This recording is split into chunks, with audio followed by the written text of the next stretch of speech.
नमस्कार YouTube family, cook with Sonali मराठीजमध्ये तुम्हा सर्वांचे खूप खूप मनापासून स्वागत। तर आज आपण बनवणार आहोत छान असा मोकळा सोया पुलाव किंवा सोयाबीन पुलाव। तुम्ही ते पाहू शकता, काय सुरेख हा भात बनला गेलेला आहे। अगदी छान मोकळा भात बनला जातो। तुम्ही हा भात बनवण्यासाठी अगदी कोणताही तांदूळ वापरू शकता। रोजच्या वापरातील आपण जो रेग्युलर वापरतो त्यातीलही चालेल, किंवा तुम्ही बासमती राईसही वापरला तरी चालेल। रेसिपी खूप सोपी आहे। संपूर्ण टिप्ससह मी तुमच्यासोबत शेअर केलेली आहे। कुठेही व्हिडिओ स्किप न करता संपूर्ण रेसिपी पहा। चला तर सुरुवात करूया। तर इथे मी एक बाउल भरून सोयाबीन घेतले। सोयाबीन घेतल्यानंतर त्याच्यामध्ये कोमट पाणी एक ग्लासभर घालून एक 10 मिनिटासाठी आपल्याला हे असंच बाजूला ठेवायचं आहे। दुसरीकडे एका बाउलमध्ये एक वाटी बटाटे घेतले, ते साल काढून अशा फोडी करून घेतले। त्याचबरोबर छोटी वाटी इथे गाजर घेतले, त्याचेही छोटे छोटे काप करून घेतले। आता आपण जे भिजवण्यासाठी सोयाबीन ठेवलं होतं तेथील पाणी संपूर्णपणे गाळून एका बाउलमध्ये काढून घेतलं। आता त्याच बाउलमध्ये अर्धी वाटी दही घालायचं आहे, 1 चमचा लाल तिखट, अगदी पाव चमचा एवढी हळद, 1 चमचा बिर्याणी मसाला। आता हाताने हे सर्व व्यवस्थित मसाले मिक्स करून घेऊया। इथे सर्व मसाले व्यवस्थित मिक्स झालेले आहेत। आता याच्यामध्ये घालायचे आहे पुदिन्याची बारीक कट केलेली पानं, त्याचबरोबर बारीक कट केलेली कोथिंबीर। पुन्हा एकदा सर्व व्यवस्थित मिक्स करून घेऊया। आता याच्यावरती झाकण ठेवून असंच हे बाजूला ठेवून द्यायचं आहे। आता इथे दुसरा बाउल घेतला आहे, त्याच्यामध्ये 2 वाटी तांदूळ घेतलेत। हे रोजच्या वापरातील तांदूळ आहेत। स्वच्छ 2 ते 3 पाण्याने धुवून घ्यायचे आहेत आणि त्याच्यानंतर एक ग्लासभर पाणी घालून आपल्याला हे अर्ध्या तासासाठी भिजत ठेवायचे आहेत। तुम्ही भिजवून जरी तांदूळ वापरला नाहीत तरी चालेल। आता गॅसवर कुकर ठेवला आहे। कुकरमध्ये तेल घातलेलं आहे। तेल गरम झालं की पाव चमचा शाही जिरे, अर्धा चमचा रेग्युलर जे आपण वापरतो ते जिरे, त्याचबरोबर तमालपत्र, स्टार फूल, दालचिनी, त्याचबरोबर 2 ते 3 काळी मिरी आणि 2 लवंग घातलेत। थोडेसे मसाले तेलामध्ये परतून घेऊया। आता याच्यामध्ये एक हिरवी मिरची मोठे काप करून घेतले, ते घालायचे आहेत। त्यानंतर एक मोठा आकाराचा कांदा बारीक कट करून घेतला आहे, तोही घालून घेऊया।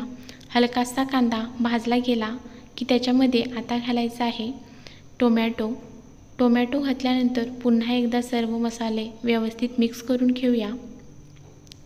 आता इथे टोमॅटो आणि भाज्या पटकन शिजण्यासाठी थोडंसं इथे मीठ घातलेलं आहे आणि एकदम पाव चमचा एवढी हळद घातले। संपूर्ण मसाले व्यवस्थित मिक्स करून घेऊया। आता याच्यामध्ये घालायचं आहे 1 चमचा आलं लसूण पेस्ट। आलं लसूण पेस्ट ही तेलामध्ये व्यवस्थित मिक्स करायची आहे। सर्व मसाले तेलामध्ये मिक्स केल्यानंतर आता याच्यामध्ये आपण जे सोयाबीन मॅरिनेट होण्यासाठी ठेवलं होतं ते संपूर्ण घालायचं आहे आणि व्यवस्थित असं तेलामध्ये परतून घेऊया।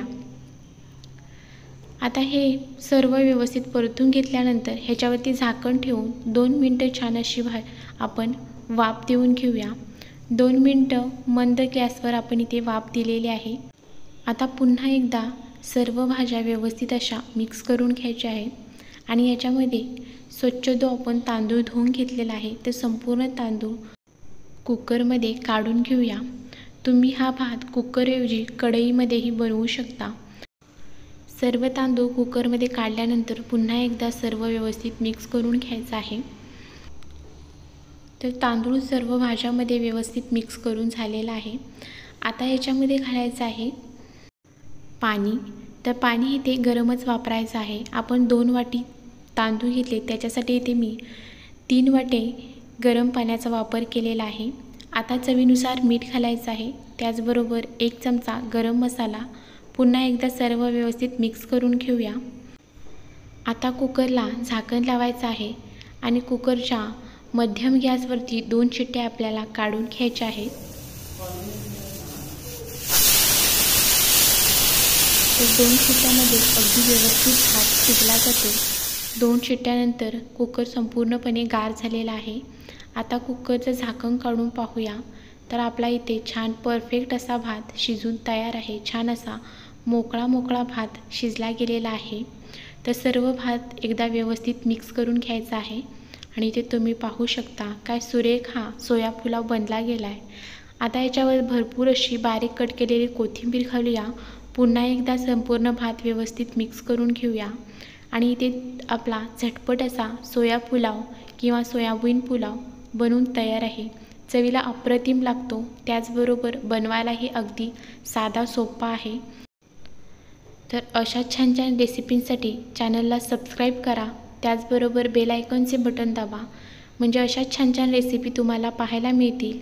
व्हिडिओ जास्तीत जास्त लोकांपर्यंत शेअर करा आणि तुम्हाला जर हा व्हिडिओ आवडला असेल, ही रेसिपी जर आवडली असेल तर तुम्हीही एकदा घरी नक्की ट्राय करा आणि तुम्हाला ही रेसिपी कशी वाटली कमेंटमध्ये नक्की सांगा. धन्यवाद. भेटूया पुढच्या व्हिडिओमध्ये. Bye bye.